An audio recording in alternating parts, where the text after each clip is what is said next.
Hey there, Bob from Oregon's Constant Gardener. Welcome to the OCGFAM show. To you, my YouTube buddies, what's going on?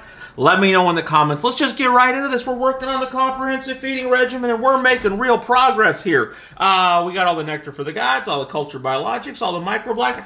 We're working through this whole thing right here, to lay out a feeding regimen so you can pick and choose what you want to use out of this. So we're to Fullon right now. So I got Rob from Fullon. He's down there in Santa Rosa, and I got him on the TV here. So watch that interview, and I'll talk to you after.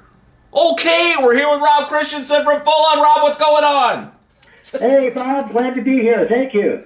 So we're working on this feeding chart, so I just want to focus on that and get this figured out. Now, I've talked to Scott over Nectar for the Gods, and then Scott at Microbe Life, and then Culture Biologics, Tim down there, and got their, well, you can see they got them lined out on the thing. Yep. And so now I'd like to get you lined out, so I'd like to just talk to you. I'd like to walk through the feeding chart. If you could give it to me in teaspoons, that'd be great, or tablespoons, whatever it is. But when you're using Fullon, seed and clone, are you using it all during the seed and clone? Yeah, we definitely recommend it, seed and clone, but you want to go down to anywhere from 1 to 2 ml at that young age. So basically a little bit less than a half a teaspoon. Okay. So not much. So would you say a quarter teaspoon, or you're not gonna be overdoing it with a half if you did like a little less than a half? Yeah, I would say, yeah, like somewhere around a quarter teaspoon. In ml, we say anywhere from 1 to 2 ml. So for seed and clone, and somewhere, like say, half a teaspoon, maybe quarter teaspoon, somewhere in that range. Okay. So let me ask you this. So I've got a clone. Let's just start with that. Am I dipping it in that before I plant it when I'm rooting it, or what is the process? What am I actually doing with that clone? You could actually, a lot of people might put clones in the rock wool cubes. Okay. And in that case, you basically just soak the cube with Fullon at 1 to 2 ml or a quarter teaspoon of just water and Fullon, and put the clone in there. You can also give it a foliar at that same rate of 1 to 2 ml. Okay. Let's say it's a seed. I've planted a seed in the ground. It hasn't popped up yet. I probably germinated it, but it hasn't popped yet. I got it underground. Am I watering with Fullon?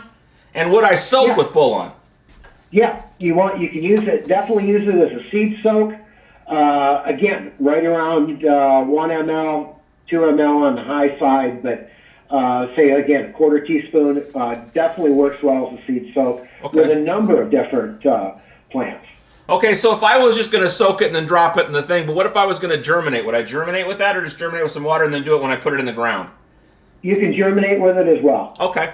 And then once I've got my seed in the thing for that first little bit, I'm mostly with the nectar. I'm hoping I'm probably just going to be watering. Would I also be doing the Fullon over those first week or so before I actually see some green popping out of the ground? Yeah, we definitely recommend using Fullon right from the, just as soon as possible. Okay.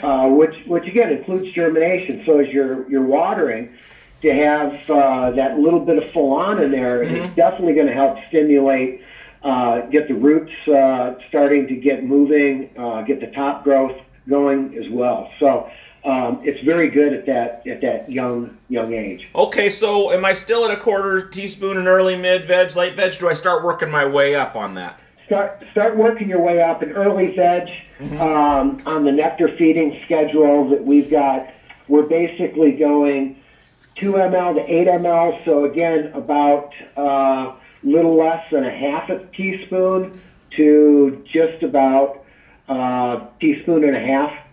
So would you say like half a teaspoon in early, a teaspoon in mid-veg, and then a teaspoon and a half in late veg? Or would you work it up that slowly? No, actually, Bob, once we get into mid-veg, we're basically calling for anywhere from 2 ml. So again, half a teaspoon basically up to 12 ml, which would be not quite a tablespoon. So by mid-veg, I'm to a tablespoon, or not quite a tablespoon? Not quite. You can. Again, part of the variation in the amounts with Fullon so much depends on plant genetics, the grow environment, what other things might be in that mix. So we give, we give a wide variation there, but basically I think the midpoint is somewhere between 8 to 10 ml a gallon, or about two teaspoons in that neighborhood, maybe a little bit less per gallon. 2 TSP, and then I'd be up to a tablespoon by late veg. Yeah, and especially outdoors in the soil. Okay. That's where people will increase that, because every time you're adding it in that environment, you're increasing the microbial health of the soil. You're adding in a lot of vitals and minerals back to the soil. That's all good. So people outside growing outdoors may tend to go a little bit heavier. So there's a range of how much I'm going to use, but also I'm ramping up as I go through the veg season.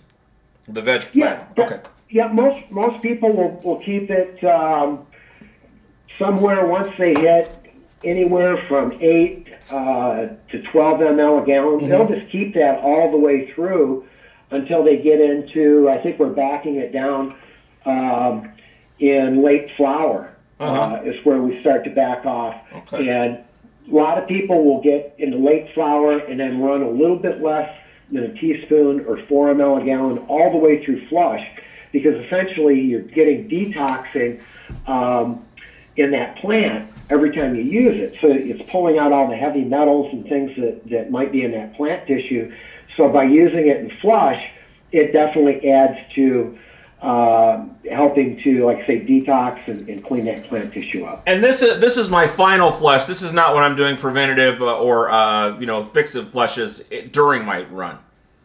Right. Just at the end there when I'm flushing. Final flush. Okay, so and a note on that, Bob. Some people will add Fullon at the levels we mentioned to their watering schedule. Okay. As well. Okay. Or to a tea.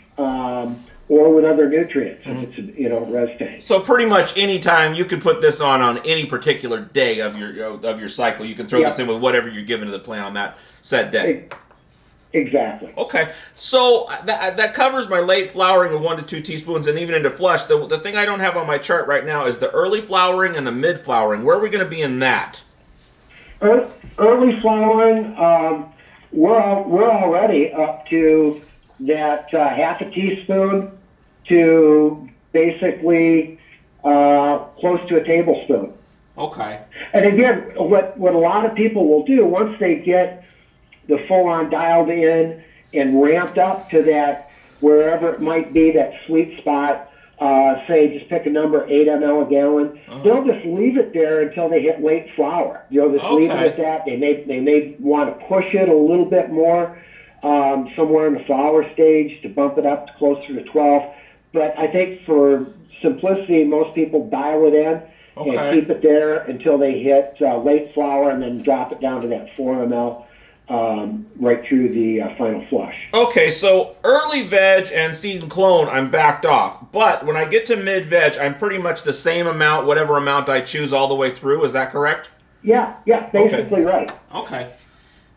So, and again, it's very adaptable to every environment, and some people may require less, and some people like to push it a little bit harder. Like I say, so much depends what's in that mix. But like I say, I think most of our nectar growers are somewhere around that 8 ml, 6 to 8 to 10 ml a gallon, I would bet. So would you say that with the exception of early in the plant's life and then late in the plant's life when we're going into flush, it's pretty much up to your discretion of what's working for you and your plant, and that you really can't overdo it as far as hurting your plant? You would overdo it as far as wasting your money?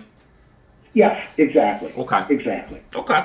Well, cool. I went pretty quick. I think that covers it. So we got what we're going here. A week or so from now, a little bit, I want to talk to you about the foliar feeding. Perfect. Okay. Perfect, Bob. Awesome. Well, then thanks a lot for coming on and enlightening us on how this all works. Well, thanks for having me, Bob. I appreciate it. Okay, that was fun. I hope you found that informative and entertaining. We got Fullon out of the way.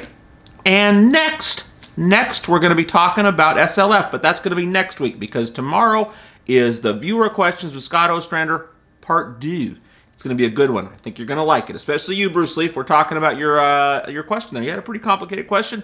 We dig in deep. So I'll see you tomorrow. I love you. For more information about anything on today's show, go to our website, OCGFAM.com. And if you buy anything while you're there, use the code FAMSUMMER. It's going to save you 20%, and it's a lot of fun. The OCG Fam Show is pretty good. It happens every day. It's the OCG Fam Show. See you tomorrow.